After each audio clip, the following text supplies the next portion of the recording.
जिस कपड़े में भगवान का नाम लिखा हो उस कपड़े को मत खरीदा करो,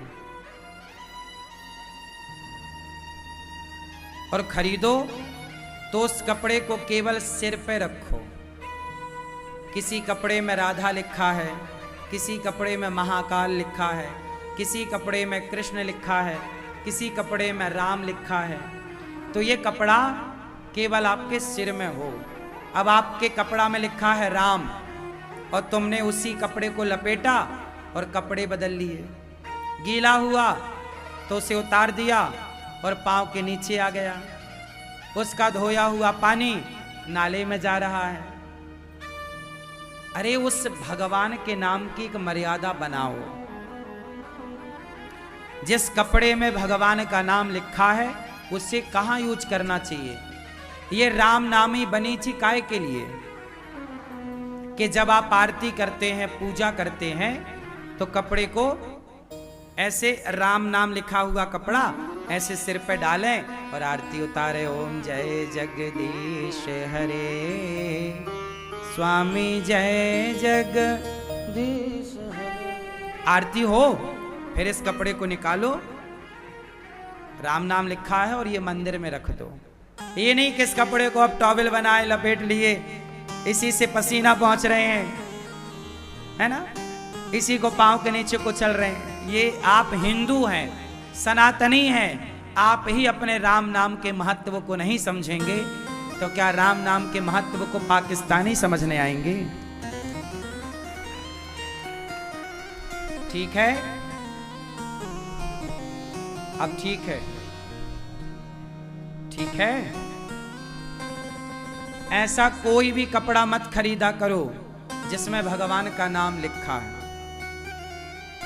आजकल तो लोग कुर्ता भी पहनते हैं भगवान के नाम लिखा हुआ, हाँ या ना, और फिर वो कुर्ते के उस राम नाम के ऊपर बैठ जाते हैं। अब कुर्ता है तो बैठना तो पड़ेगा, क्योंकि वो बैठते समय तो नीचे ही आएगा, दबेगा। तो राम नाम लिखा हुआ सिर के लिए बना था कि आप आरती के समय केवल सिर पे। ठीक है, कुछ लोग नहीं समझते, आप लोग बिल्कुल नोटिस नहीं करते, गौर नहीं करते, इसलिए हम बता दिए। ठीक है ना, बुरा तो नहीं माने, मानो तो मानो।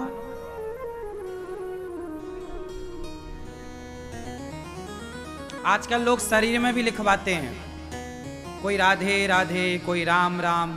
ठीक है, आपकी श्रद्धा को हम प्रणाम करते हैं, आपकी श्रद्धा है, बिल्कुल बुरा नहीं, लेकिन ये चीजें समझने की हैं कि उस राम नाम जब आप हाथ धोएंगे तो पानी राम नाम का है। अच्छा, मैं राम नाम की महिमा बता दूं पहले, फिर तुम समझ जाओगे। कबीरदास जी का नाम किस किस ने सुना है? सबने। कबीरदास जी के पास कोई आता था रोगी, कबीरदास जी बहुत बड़े भक्त थे ना। कोई रोगी आता तो कबीरदास जी तुलसी का पत्ता उठाते और तुलसी के पत्ते पर लिखते राम और पानी में डुबाते, और वो पानी जिसे पिला देते उसका सारा रोग समाप्त हो जाता, चाहे वो कोई भी रोग हो। तुलसी कबीरदास जी तुलसी के पत्ते पे क्या लिखते? चंदन से, चंदन से लिखें राम और पानी में डुबाकर पिलाएं, सारा रोग खत्म। एक दिन कबीरदास जी कहीं बाहर चले गए, एक कोढ़ी आया, कोढ़ी। भैया कबीरदास जी कहाँ हैं? उस समय कबीरदास जी बाहर थे, उनका बेटा था कमाल। कबीरदास जी ने एक बच्चे को पाला था, उसका नाम रखा था कमाल। कमाल के सामने वो कोढ़ी आया, बोले कबीर जी कहाँ हैं? हमें रोग हो गया है, वो ठीक कर देंगे क्या? कमाल बोला कि वो तो अभी है नहीं।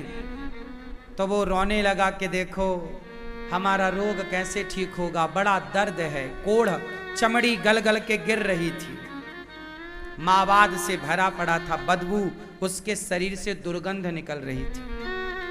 तो कमाल ने बोला कि अच्छा जो पिताजी करते हैं वो मैं करता हूं।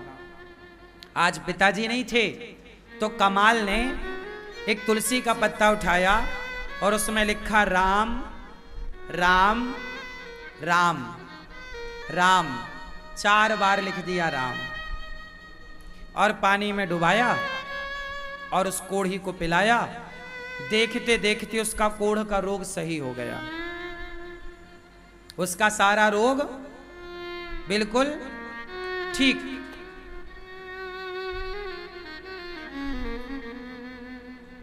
पिताजी आए शाम को कबीरदास जी, तो कमाल उचक उचक के बताए, सुनो पिताजी आज एक कोढ़ी आया।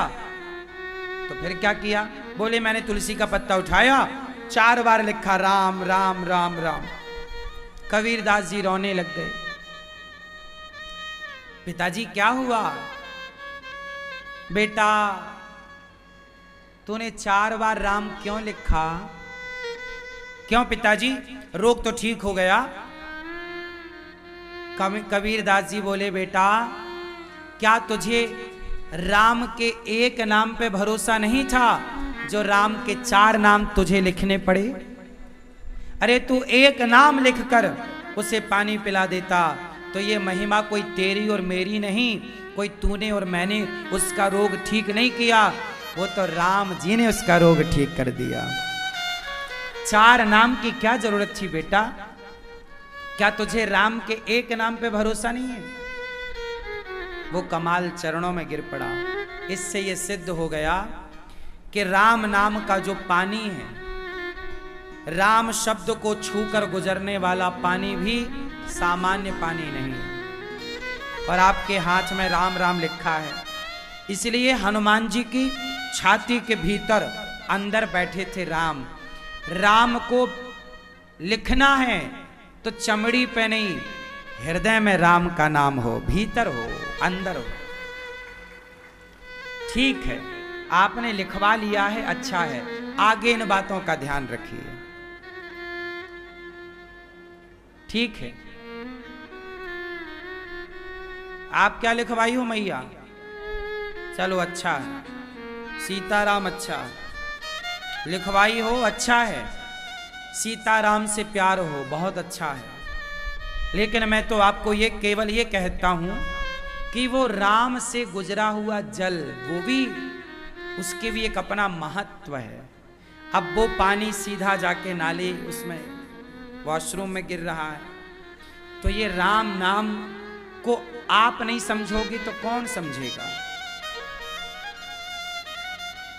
पहले के लोग